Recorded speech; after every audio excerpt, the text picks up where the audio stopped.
Good afternoon. Thank you for joining us for today's STS-134 Crew News Conference. We'll begin with crew introductions and then take questions.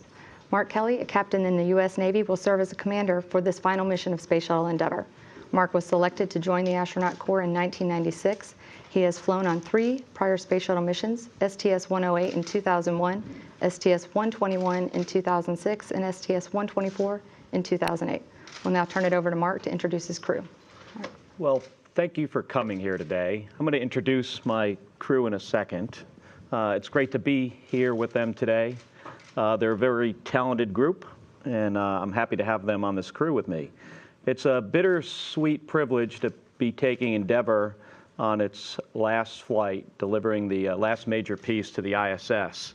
We'll talk more about that mission and the payloads shortly, but I want to first say a couple words about the recovery of my wife, Congresswoman Gabrielle Giffords. As her doctors described in her last press conference on March 11th, she's doing remarkably well. She's improving every day, and in the realm of brain injuries, that is very significant and pretty rare. She's starting to walk, talk more every day, and she's starting to process some of the tragedy that we all went through in January. She's going through that as we speak.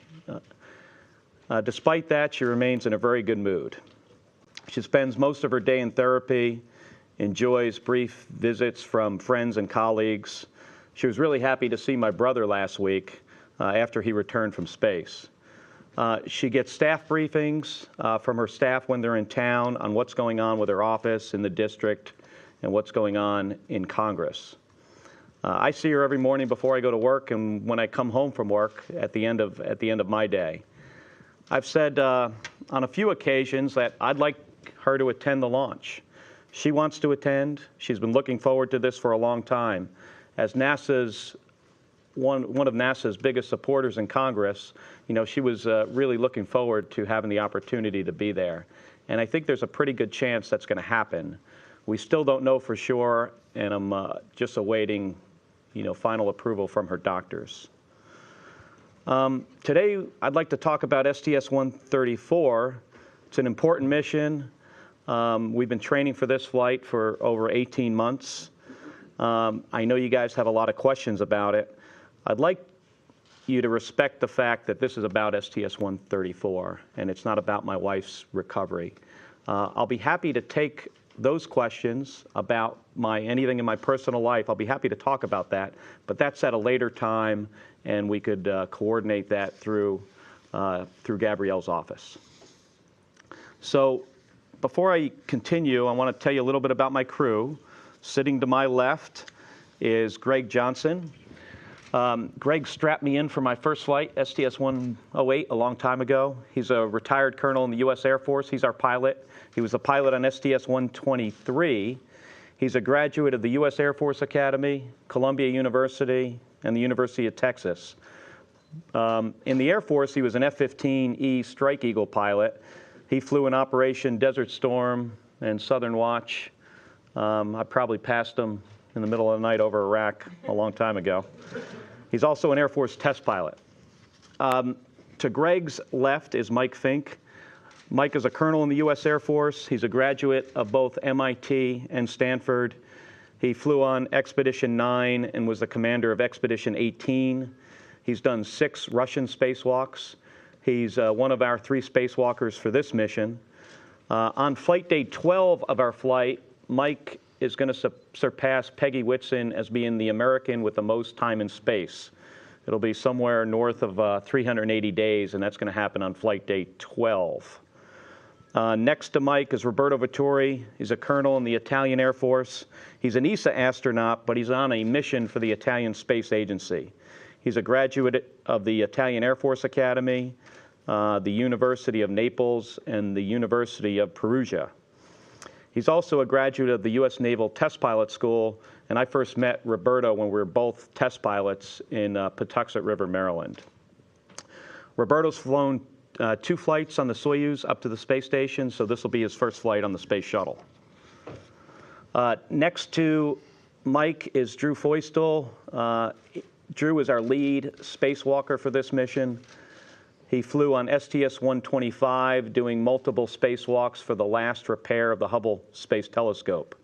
Drew's a graduate of Purdue University and also of Queen's University in Ontario, and has a PhD in geology. Before he was an astronaut, he worked for ExxonMobil as a geophysicist.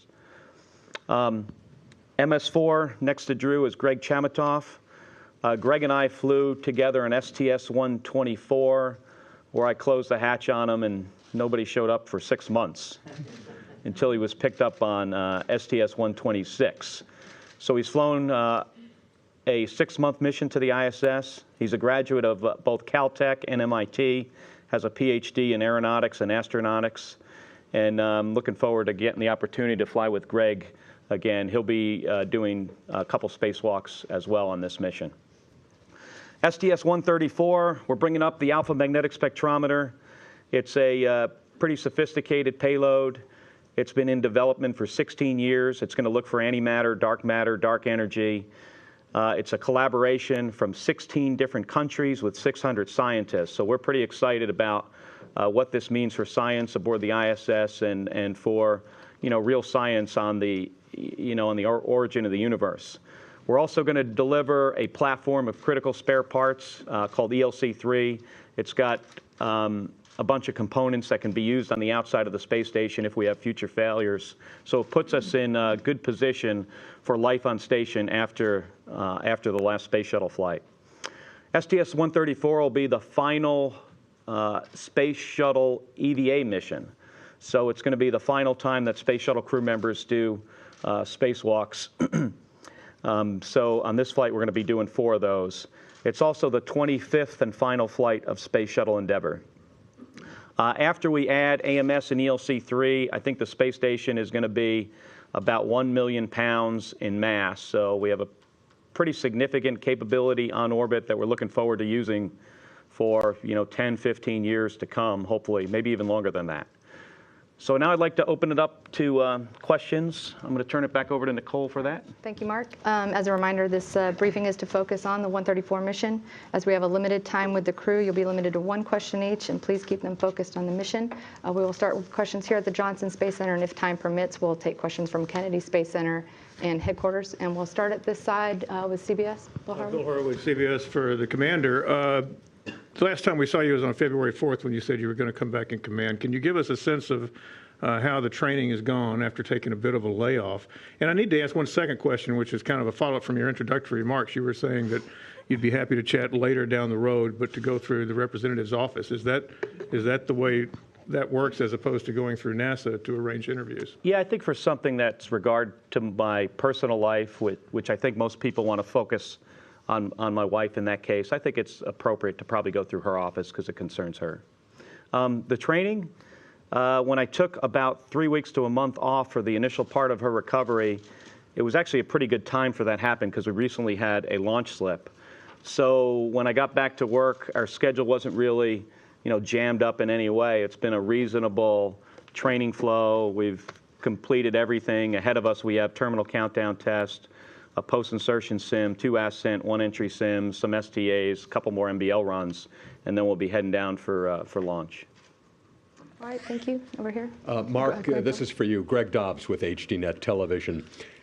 Since there was a time when Endeavour was going to go up while your brother was on the crew on station, can you now reveal what pranks, what tricks the 2 of you as identical twins were going to play on everybody else? That's a good question. We've been asked to do this switch places thing since we were in kindergarten, and we've always resisted it.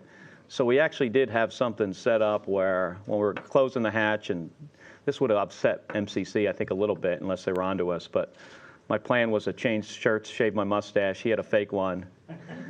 I'd get back into the orbiter. They think somebody would have thought that was him, and I was on the ISS. So that was the plan.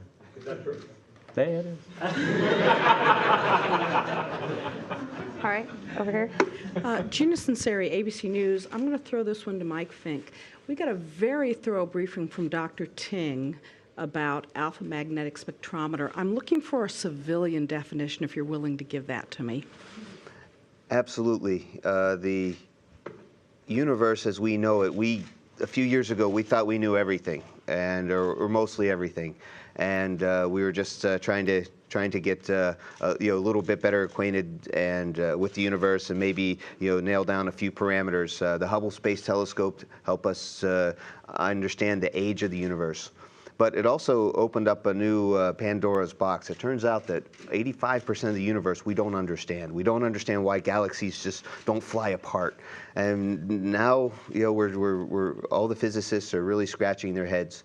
And we have the really great opportunity, and Dr. Ting foresaw this and has worked along with his team for a long, long time, making an international coalition to go out and find out what's really happening out there. And we're the delivery guys. We're going to take really good care of that $1 billion plus, or maybe billion euros kind of really precious commodity, this alpha magnetic spectrometer. And it's going to look out there. It's just going to be facing out into the heavens and seeing what it can see. Some of the world's most advanced particle detectors, the ones that they developed at CERN, they were made spaceflight ready by a great team, and we're just looking forward to seeing what it shows, what the future holds, what our universe is really about. Thank you. Over here.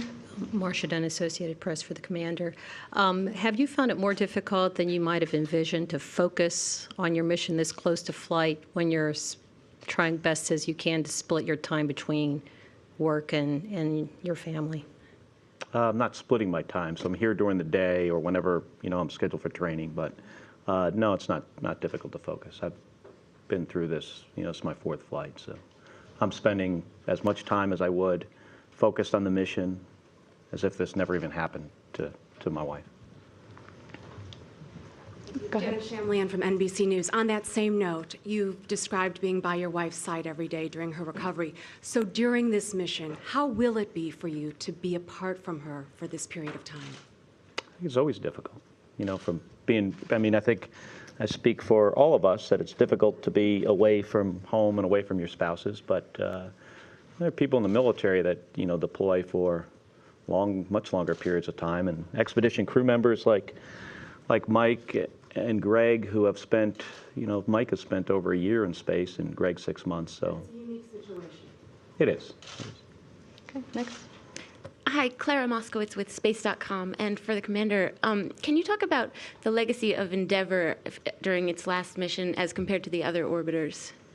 Well, who else has flown on Endeavour here? Box has flown on Endeavour.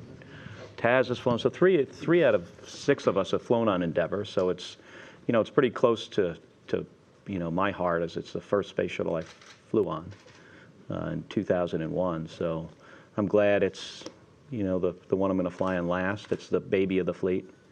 It's coming up on 19 years in service, the 25th flight. 25 is a good round number to end on. Hi, Mike Cronin from The Daily. This is for Commander and Mike Fincke. How does it feel to be the commander of the mission where one of your crew members will set the American record for time and space? And for Mike, what does that mean to you to be able to do this with this group of people? Well, for me, it's great to do this with Mike. We're classmates, astronaut classmates, coming here in 1996. So I'm happy to be on the flight that he becomes the U.S. record holder. Mike? Yeah, it was funny because I anticipated this question a little bit, but I hadn't really thought about it too much. I was thinking more of my friends here. This is the first time that Drew's going to see the space station after he went up on a Hubble space mission, and Greg Chamitoff, 201st guy to do a spacewalk, and Roberto here. I mean, he's been on the space station, but this is our first shuttle flight, even though we both flew twice on Soyuz. And my great test pilot friend here, Box, and all the great things that he brings to our team. And so that's really what I've thought about more than time, because this record, it's going to go away. And the Russians, they have Sergei Krikalev, 803 days in space, so 380 is not it's not even halfway there yet. I want to say that it's good that people have brought this up, because now we can think of some way to commemorate it appropriately. Actually, though, Spanky will have spent more time in space than Endeavour did in her entire career. So, More than the rest of us put together. All right, right, next question, Eric. Yeah, Eric Berger with the Houston Chronicle. Not sure which of I know there's 4 of you that are dealing with the AMS sort of installation, I think, on flight day 4. One of you maybe could talk about the challenge of moving this $2 billion instrument that has all these detectors in it, is fragile, and it's been 17 years in the making, and ensuring you get it. What is sort of the trickiest part of that, and sort of is it with trepidation that you approach that task? Box, why don't you take that? We practiced the maneuver yesterday, actually. 2 guys in the shuttle will unberth AMS and then bring it to a kind of intermediate handoff position, at which time 2 of us operating the station arm will grab it and install it on the space station. It's going to be a very slow maneuver. It's a very carefully choreographed maneuver. All 4 of us are working all of it. So when Roberto he's at the helm, bringing it out of the shuttle's payload bay, and we'll be using our station cameras to help him out to do that task. And then likewise, when Taz and I are working on the space station arm side, we'll be using their cameras to make it work. There's a series of checkpoints along the way where we're keeping each other safe and backing each other up. And then once it's up on top of the truss, we'll attach it and turn it on. Go ahead. Philip Sloss with NASASpaceflight.com. I had a question about the storm re-rendezvous after undock and kind of your roles during that, and sort of compare and contrast the rendezvous that you're going to be doing on flight day 3 with the rendezvous that you're going to be doing on post undock. Do your roles change? I mean, I know Greg, you're going to be, or Box, you're going to be flying the fly around, but do you sort of switch roles after you do your SEP2 burn and then do the re-rendezvous? Well, let me just say, our roles for the rendezvous part don't change, but for the storm stuff, I want to let Drew answer that question because he's responsible for that payload. So we can, the way Storm is working is the system has never really been calibrated for what its job is, which is to do this approach to the space station. So initially on the first rendezvous, the sensors will be on. I'll be monitoring the software that is running the device. And the ground team will use that information on the initial rendezvous to help calibrate the sensors for the fly around when we depart and when we do the re-rendezvous. So our roles are identical, as Mark pointed out, for the rendezvous and for the fly around and re-rendezvous. We all maintain the same roles. The whole flight crew is really involved in the re-rendezvous. If we're not actually working sensors or actually flying the rendezvous, someone's taking pictures. So, and all of that is part of the way we're going to do this. But essentially, the Storm software is running itself. I do some initialization of the code to make sure that it's operating properly, and everybody's been trained to some level on how to monitor what the feedback is on the computer screen to know if the system's failing. But it's essentially my job to really watch what's happening with the software and help the ground understand if they don't have the insight that they expect to be able to respond and make sure that the hardware works on the way back in, so that ultimately when it's used as a rendezvous device or on a newer vehicle, the system will be fully calibrated and they'd have a good understanding of how well it's going to perform. Hi, Robert Perlman with CollectSpace.com. About a week before you take off, NASA Administrator Charlie Bolden's going to announce where Endeavour and the other orbiters are going to go for their retirement. I wonder if each or any of you have strong feelings of where it should go, where Endeavour should go, and in a general sense, when they do install Endeavour in a museum after your flight, how do you want your mission to be described on the placard that will describe its last mission? How about Greg down at the end? You want to take that one? Yeah, I got the hard question. Wait for me for the hard question. Endeavour is kind of a special meaning to me because, as Mark mentioned, when he dropped me off and closed the hatch, 6 months later, Endeavour pulled into formation with the space station below while Mike and I were taking pictures of it out the window. And that has to be one of the most emotional moments for me in the whole mission, was seeing this amazing spaceship come up and pull up to the space station that I knew was going to be my ride home, and get to go back home to my family after an amazing time up there. Endeavour was the first shuttle that brought a piece of the space station, to space, connected Node 1 to the FGB, and now it's going to be there for the very last external major hardware that we bring up. So, in a sense, it's bookending the entire construction of the space station, and that's a legacy for the whole space shuttle program, not just for Endeavour, but I think that's the legacy that it leaves behind. All right. Jill Tolk with Bay Area Houston Magazine. Question for Drew. This is your first flight to station, although of course not your first flight on shuttle. What's been the most challenging part and the most rewarding part to wrap your mind around training for station as opposed to go seeing a telescope instead? Well, the most challenging part is trying not to get lost on the space station. It's quite a bit bigger than Hubble. Hubble was relatively easy in that sense because it was sort of like having some hardware in the trunk of your car. Space station is, there's quite a bit more room to roam out there, and it is easy to get disoriented because things look very similar when your face is up against the truss. But it's exciting for me. I can't wait to see it. We'll be able to cover a lot more distance. Not as much, fine motor skills required, I think, for some of the work that we did on Hubble, but certainly some important work that's required for the space station to give it, that long life that we need to keep it in service. And I'm just really excited to be able to go outside with Greg and Mike and share some great experiences and get some amazing views of the planet and the space station itself. And we hope to be able to take some spectacular photos while we're out there to sort of commemorate, the last shuttle-based EVAs from the station and get a great view of the space station at its completion. And those pictures are unique that you really can only get as an EVA crew member when you're out on the end of the truss. So it's been exciting and fun, and we're looking forward to it. Edge King with Harvard Journalism. 5 of you are fathers. This is the last shuttle mission currently scheduled for an academic school year. If you could address school children, what fascinates you most about, excites you most about this mission, and what do you see for young people as their legacy? What do you envision for them as the next generation of space explorers? Roberto, can you take that, please? Yeah, Mark, you didn't say that I can only accept questions in Italian.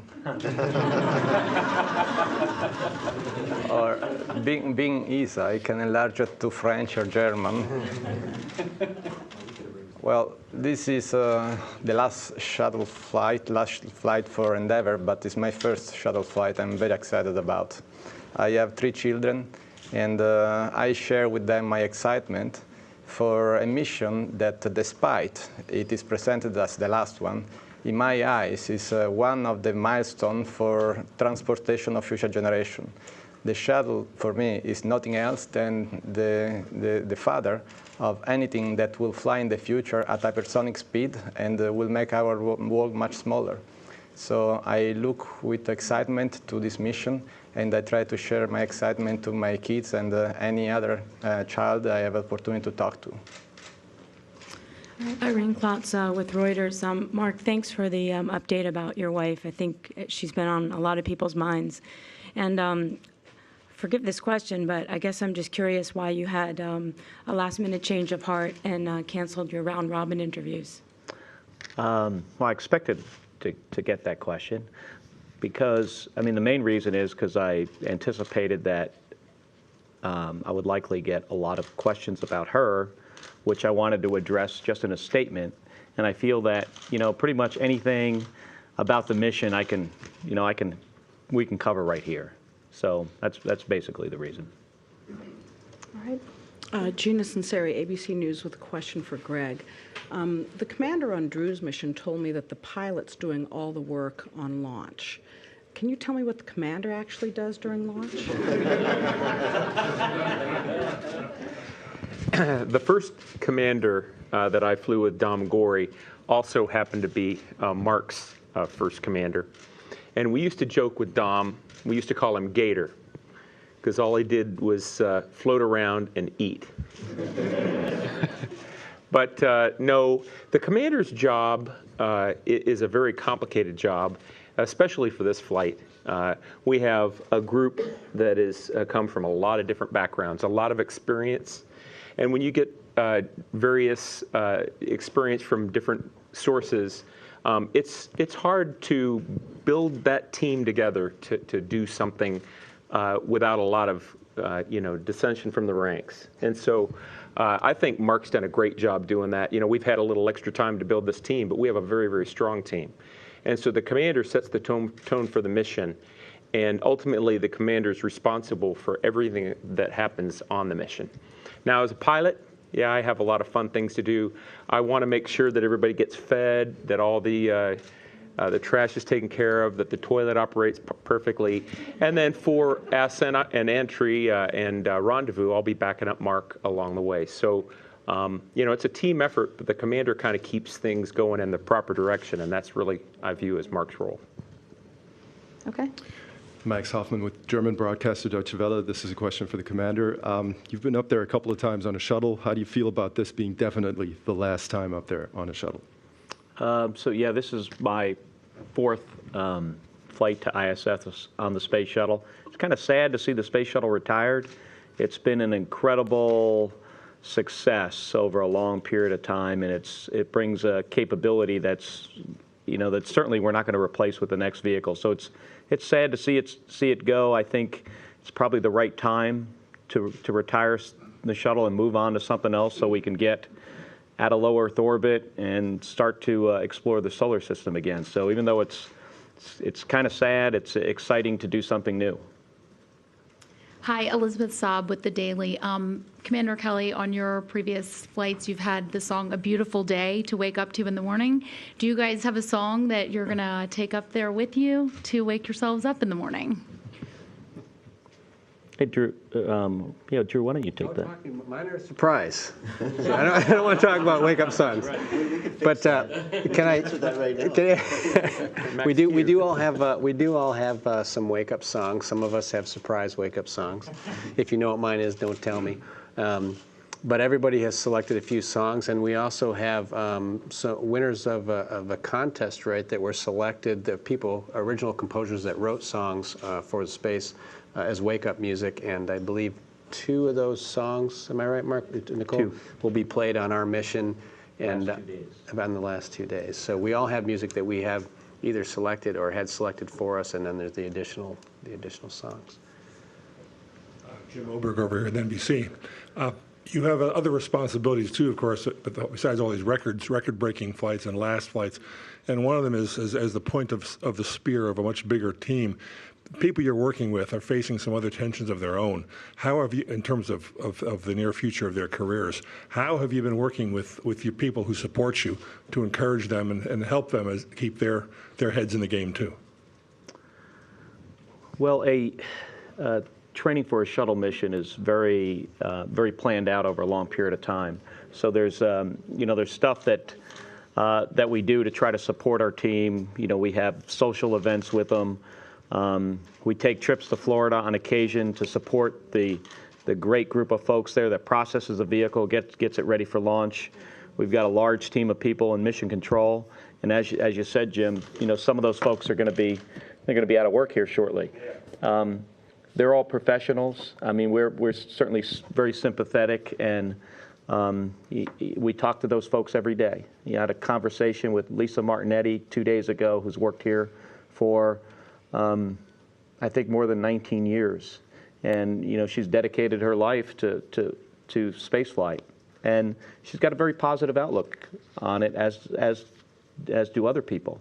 And there'll be opportunities out there. The workforce here is an incredibly talented group of people, and I'm sure the folks that decide to maybe go in another direction are going to do some great things. So. With that, we're going to switch over to Kennedy Space Center, where we have 2 reporters. Hi, this is Michelle Spitzer with Florida Today.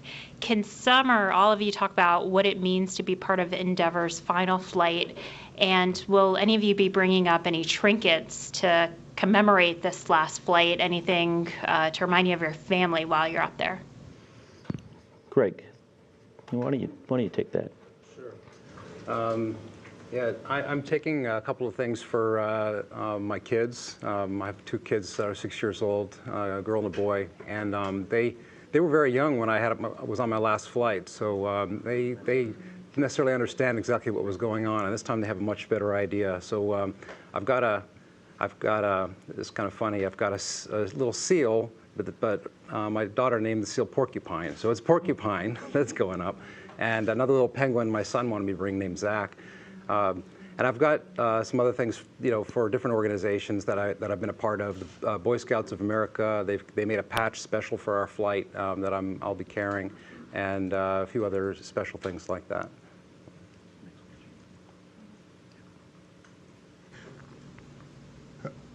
Todd Halverson of Florida today. Mark, you kind of touched on this earlier, but I was wondering if you could give us your thoughts on how long it'll be until there is another space vehicle that has all the capabilities that the space shuttle has. Well, the space shuttle can take a very large payload into orbit. It can support multiple spacewalks, has a robotic arm capability. It can retrieve satellites. It can dock to a space station. It can carry a crew of 7 astronauts. So we don't have anything on the drawing board that'll do that. But that vehicle was designed to work in low Earth orbit. Our next vehicle is going to be designed to not only get people to and from the space station, but to also possibly go on to the moon, maybe be used in an architecture that would possibly get us to Mars at some point. So, I think it's impossible for me or anybody else to say when we would build a vehicle that would have the same capabilities as the space shuttle. I think it's certainly a long way off. Okay, we're turning back here to the Johnson Space Center. Irene Klotz with Reuters. I'm curious if any of you have any strong feelings, yay or nay, about a possible career with one of the commercial space companies as an astronaut or some position outside of the government agency. Anybody want to take that? Spanky? Sure. Like Mark said, there's going to be some opportunities out there, and each and every one of us who are professional astronauts are thinking, hey, what does the future hold? And the commercial space is, as it progresses, as it matures, is going to start sending up, other astronauts who aren't NASA astronauts, and open up a whole new, if you pardon the phrase, frontier for us to go explore. And I think each and every one of us have thought about that. Say, hey, will that fit for me? Will that fit with my family? It may be a little more dangerous, maybe more lucrative. It may be the same kind of job and just as exciting as what we're doing now. It may be more exciting. It's unknown. But I think the original pilots who were flying airplanes were all military pilots. And then we opened up, in the 1920s, to commercial aviation, and all of a sudden we had a whole bunch of pilots. And I'm looking forward to the day where we have, a whole bunch of astronauts, and that people barely remember the guys that flew for 380 days, or barely remember the 201st astronaut to take a spacewalk, because that's what we're doing, and hoping that's a big American industry out there providing jobs for all of us. We're going to need our training teams, and we're trained by the best. So hopefully this opens up a new opportunity for not just us NASA types, but for the population at large. Won't that be exciting? Okay, and we have time for one last question here over on the left. That's Bill Harwood again for Scott. I'm Scott. Well, you do look like your brother. We're not allowed to do that anymore. Okay, Next question. Okay, somebody else gets that last question. Yeah. Well, you do look alike, so I guess I get to be forgiven for that. I just was revisiting my first question. I asked you about training when you came back into this flow, and I guess what I was wondering was not what you had actually done simulation-wise, but for all the obvious reasons, you've had a more challenging flow than most commanders, just because of distractions. I'll use that word better than anything else. Mm-hmm. How has that been for you? I mean, I know that you guys compartmentalize. You said that before as a military man, but it does seem like a more challenging flow for all of those reasons for you personally, and it does reflect on 134. How has that gone for you in terms of dealing with all that? Well, I think it would have been really challenging if this was my first shuttle flight, or if it was even my first flight as the commander of the space shuttle. but just coming off of doing this with STS-124, which is a very complicated mission, very sophisticated payload to bring it up the Japanese laboratory, having that experience certainly makes it very manageable to be able to handle what's going on in my personal life and focusing on the mission. I mean, I've given this mission everything I would have if the events of January 8th did not happen. So I'm very focused. We're very prepared as a crew. We've got a little bit more training to go. When we get back from terminal countdown tests next Friday, we basically have 1 full week here in the office and doing some training, and then the following week we go into quarantine. So we're getting pretty close to the end, and we're ready to do this and excited about it. So, thank you. With that wraps up our briefing. A reminder, you can find out more about the STS-134 mission on our NASA website at www.nasa.gov/shuttle. Thank you.